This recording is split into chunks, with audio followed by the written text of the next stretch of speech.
ರಾಜ್ಯ ಸರ್ಕಾರ Covid ಸಂಕಷ್ಟದಲ್ಲಿರುವವರಿಗೆ kit ವಿತರಿಸುವಲ್ಲಿ ವಿಫಲವಾಗಿದೆ ಅಂತ ವಿಧಾನ ಪರಿಷತ್ ಸದಸ್ಯ ಹಾಗೂ ಜಿಲ್ಲಾ ಕಾಂಗ್ರೆಸ್ ಅಧ್ಯಕ್ಷ ಹರೀಶ್ ಕುಮಾರ್ ಅವರು ಆರೋಪಿಸಿದ್ದಾರೆ. ಈ ಕುರಿತು ಮಂಗಳೂರಿನ ಕಾಂಗ್ರೆಸ್ ಕಚೇರಿಯಲ್ಲಿ ಸುದ್ದಿಗೋಷ್ಠಿ ನಡೆಸಿ ಮಾತನಾಡಿದ ಅವರು, ಇದು ಹೋರಾಟ ಮಾಡುವಂತಹ ಸಮಯ ಅಲ್ಲ, ಆದರೂ ಕೂಡ ಸರ್ಕಾರದ ವೈಫಲ್ಯತೆಯನ್ನು ಎತ್ತಿ ತೋರಿಸುವಂತಹ ಜವಾಬ್ದಾರಿ ಪ್ರತಿಪಕ್ಷವಾಗಿ ನಮಗೆ ಇದೆ. ಬಡವರು ಆಸ್ಪತ್ರೆಗೆ ಹೋದ್ರೆ ಬೆಡ್ ಇಲ್ಲ, ಖಾಸಗಿ ಆಸ್ಪತ್ರೆಗಳ ಬಿಲ್ ಭರಿಸೋದಕ್ಕೆ ಸಾಧ್ಯವಾಗ್ತಾ ಇಲ್ಲ.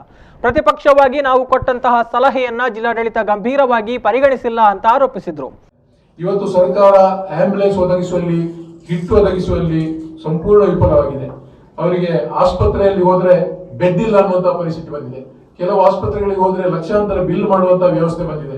ಉಸ್ತುವಾರಿ ಸಚಿವರು ಇರ್ಬೋದು, ಶಾಸಕರು ಇರ್ಬೋದು, DC ಇರ್ಬೋದು, ಪ್ರಥಮ ಹಂತದಲ್ಲಿ ನಮ್ಮನ್ನು ಜನಪ್ರತಿನಿಧಿಗಳನ್ನ ಕರೆದು ನಮ್ಮ ಸಲಹೆಯನ್ನು ಪಡಿತಾ ಇದ್ರು. ನಾವು ಅನೇಕ ಸಲಹೆಗಳನ್ನ, ನಾನು UT ಖಾದರ್, ಐವನ್ ಡಿಸೋಜಾ, ಒಮ್ಮೆ ಮಾಜಿ ಶಾಸಕರನ್ನು ಕೂಡ DC ಅವರು ಕರೆದಿದ್ರು. ಎಲ್ಲರೂ ಕೂಡ ಸೂಕ್ತವಾದ ಸಲಹೆಗಳನ್ನು, ನಿರ್ದೇಶನವನ್ನು ಕೊಟ್ಟಿದ್ದೇವೆ. ಯಾವುದನ್ನು ಕೂಡ ಅವರು ಗಣನೆಗೆ ತೆಗೆದುಕೊಳ್ಳಿ.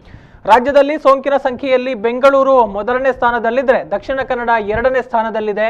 ಆಡಳಿತದ ನಿರ್ಲಕ್ಷ್ಯದಿಂದ ಜನತೆ ಭಯಭೀತರಾಗಿದ್ದಾರೆ. ಕಾಂಗ್ರೆಸ್ ಪಕ್ಷ ಆಡಳಿತ ಪಕ್ಷಕ್ಕಿಂತ ಹೆಚ್ಚಾಗಿ ಜನರಿಗೆ ಸಹಾಯ ಮಾಡಿದೆ. ಬೆಂಗಳೂರಿನ ನಿರ್ವಹಣೆಗೆ 8 ಜನ ಉಸ್ತುವಾರಿಗಳಿದ್ದಾರೆ, ಆದರೆ ಅವರ ಮಧ್ಯೆ ಸಮನ್ವಯತೆಯೇ ಇಲ್ಲ ಅಂತ ಆರೋಪಿಸಿದ್ದಾರೆ. ಇಂತಹ ಒಂದು ನಿಷ್ಪ್ರಯೋಜಕ ಸರ್ಕಾರ, ಭ್ರಷ್ಟಾಚಾರದಲ್ಲಿ ಮುಳುಗಿದಂತಹ ಸರ್ಕಾರ, ಈ ಒಂದು ಜನರು ಸಂಕಷ್ಟದಲ್ಲಿರುವಂತಹ ಮಹಾ ರೋಗವನ್ನು ಎದುರಿಸುತ್ತಾ ಇರುವಂತಹ ಈ ಸಂದರ್ಭದಲ್ಲಿ ಸರ್ಕಾರದ ವೈಫಲ್ಯತೆಯನ್ನು ಎತ್ತಿ ತೋರಿಸುವುದು ನಮ್ಮ ಕರ್ತವ್ಯ.